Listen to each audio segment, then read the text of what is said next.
Welcome back to the deep dive. Okay, let's talk about that plant. You know the one, right? You bought it. It was impossibly vibrant, amazing reds, yellows, lime greens. Yeah. And then, maybe a month later, poof, the colors fade or the edges get all crispy. Happens all the time. Exactly. So if you've ever been, let's say, frustrated by the gorgeous but sometimes really tricky Coleus plant, then yeah, this deep dive is definite for you. It really is a classic garden headache, isn't it? People grab a Coleus, they think bright light, and assume that means any bright light. Right. But our source material today, it's based on this really dedicated gardener's personal notes, their own research. Right, it's just great. Yeah, and it was all kicked off by a chat with a local nursery owner. It shows that assumption that all bright light is good light. Well, that's where things go wrong. Totally. And I love this source because it really pinpoints that moment of realization. The gardener realized they were treating this huge family of plants like they were all identical. A monolith, exactly. So our mission here, really, is to crack the code on these Coleus light needs. We want to give you a clear, two-step strategy, something solid to guarantee success, moving beyond just the usual generic tips. And what's so interesting, I think, is that the gardener's own aha moment, it came when they figured out they'd been completely missing this key fact. Different Coleus cultivars. The specific named varieties. Precisely. They have vastly different needs when it comes to light. And suddenly it all made sense why some plants thrived and others just, fried, even if they were only a few feet apart. That distinction, cultivar, it changes everything. Okay, let's dig into this paradox it creates, because most people, they do start with the general advice. Yeah, let's start with the baseline, the sort of simple truth. Pretty much all Coleus varieties, they do like bright light, and they definitely like warm temperatures. Okay. Now, the research context here is tropical or consistently warm weather. So temperature, usually not the main problem. Right. If it's warm enough, it's warm enough. Exactly. And if you're growing them inside, near a window, maybe on a balcony with indirect sun, that's often enough. They can thrive with pretty minimal fuss sometimes. Okay, that sounds super easy then. Bright colors, low maintenance. But we know that's not the whole story. For so many gardeners, the second they put that Coleus in what they think is bright light, the plant just starts failing. What's going wrong there? That's the paradox right there. Yeah. The issue is that bright light isn't the same thing as, say, full-on midday sun. Oh. Some specific cultivars, and often it's the ones with those really intense knockout colors, they just cannot handle that direct, unfiltered solar blast. The source material really flags that danger zone, roughly noon to 4 p.m. That peak afternoon intensity, yeah, it can be brutal. So for a sensitive Coleus, what does that damage look like? How do you know you've overdone it? Oh, the signs are pretty obvious and kind of heartbreaking, honestly. You'll see visible burning on the leaves, spelting, or the most common thing is bleaching. Yeah, the beautiful deep colors, especially the reds and purples, they literally get washed out. They turn dull or even whitish because the sun is just destroying the chlorophyll and those other pigments. It's like leaving a vibrant watercolor painting out in direct sun for too long. Ouch. Yeah, nobody wants a bleached, crispy Coleus. Okay, but then there's the other extreme. If the intense sun is bad, you can't just solve it by shoving them in deep shade all day, can you? I mean, we grow Coleus for the color. No, absolutely not, Yeah. no. If the plant gets way too little light, like if it's stuck in permanent deep shade, a couple of things happen. It'll stretch, get leggy, trying to find any light. Right. And more importantly, those leaves will just become dull. They lose all that essential vibrant color. You end up with this sort of spindly, mostly green plant. Totally defeats the whole purpose. So we're looking for that middle ground. We need brightness, but without the frying pan effect.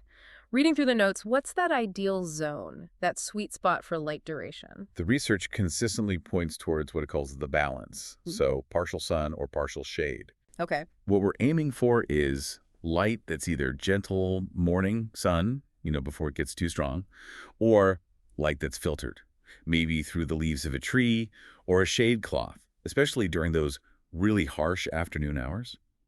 High brightness, yes, but you have to manage the intensity and the duration for most of these varieties. That makes total sense. It's less about the heat, more about managing the sheer power, the photons hitting the leaves. Right. And this leads us straight into the practical stuff from the source material. Yeah. Since we know we can't treat them all the same, how does the average person figure out which plant they actually have? How do we know if we've got a tough, sun-loving type or one of the more delicate ones? Okay, but before we get into the full system, Give us that quick tip from the notes, that observational trick for when you're actually buying the plant. I always like a good shortcut. Ah, yeah, the quick trick. Mhm. It's really just common sense based on looking closely at the nursery itself. If you see a specific Coleus cultivar sitting out in full all-day sun at the nursery, and this is key, it looks fantastic, it's growing vigorously, it's bushy, the colors are intense, Hmm. then you can be pretty confident that particular variety can handle strong sun where you live too. That sounds useful, definitely. But let me push back a tiny bit. What if the nursery just put that tray out 5 minutes before I walked up? Or maybe they know their own perfect microclimate spots, which I haven't figured out in my garden yet. That's a fair point, absolutely.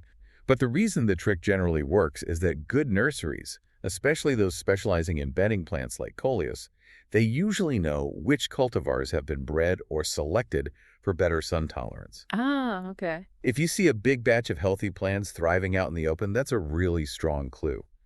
Conversely, if a plant looks stressed, maybe a bit scorched, or if it's tucked away in the shadiest corner of the nursery, that tells you something too, right, about its limits. It helps cut through some of that initial guesswork. Okay, that adds important context. It's a clue, not a guarantee. But for long-term success, like the source material really pushes for, we need something more systematic than just a quick look at the nursery. Exactly. And that's where this two-step approach the gardener developed comes in. This feels crucial for listeners to grasp. It is. This system is designed to take the guesswork out permanently. So step A, you need to establish your microclimate first. Microclimate, okay. And when we say microclimate, we mean getting really specific about the light conditions in your particular gardening spot. This is the southwest corner of your balcony, the patch under that big oak tree, the specific windowsill in the kitchen. So you're not talking about the weather forecast for the whole town. You're mapping the sun exposure for like one specific square foot of soil or pot. Precisely that. Oh, Define your light zones first. Then step B is simple but vital. Commit to identifying the specific Coleus cultivar you have or want. Get its name. find the name. Find the name. Once you know the variety, you can quickly look up its known light tolerance. Most reputable sources will list this, and then you match it to the right microclimate you identified back in step A. It's about fitting the plant to the place, not trying to force a plant to survive where it doesn't belong. Plant to place matching. I like that. And to map those places, those microclimates accurately, we really need those definitions the research laid out. Getting this right is the difference between success and, well, crispy leaves. So let's be clear on them. Yeah, the definitions are absolute key. When you're mapping your garden or balcony space, remember this. Full sun means that spot gets 6 or more hours of direct sunlight each day. 6+ hours. Partial sun or partial shade, they're often used interchangeably. And that's defined as 4 to 6 hours of direct sun.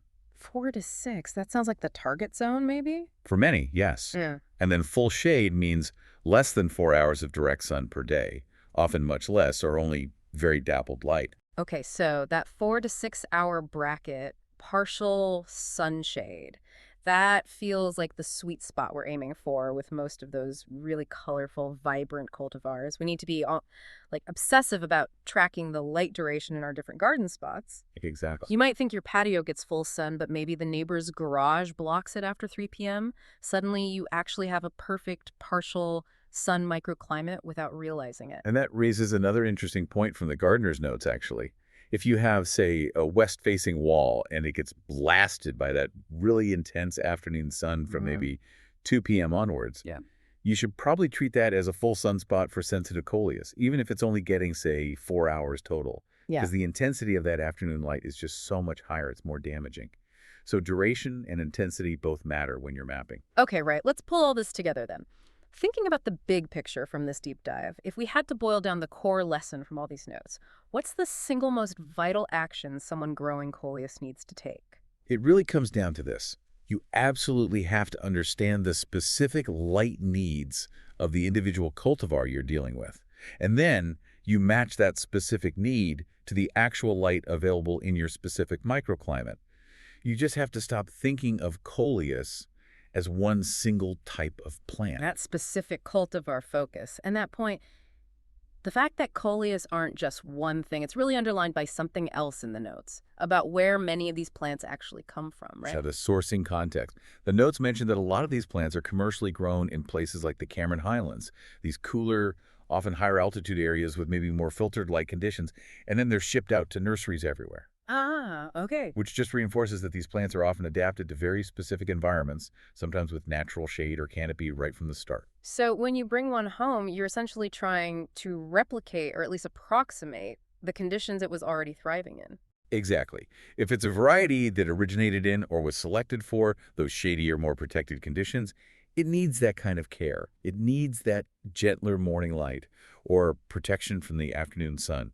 If you buy a stunning cultivar, you kind of owe it to the plant to do that little bit of homework, find its name, figure out its light preference. So knowledge really is power here. You're not just randomly placing plants, you're actively designing the right environment for that specific variety.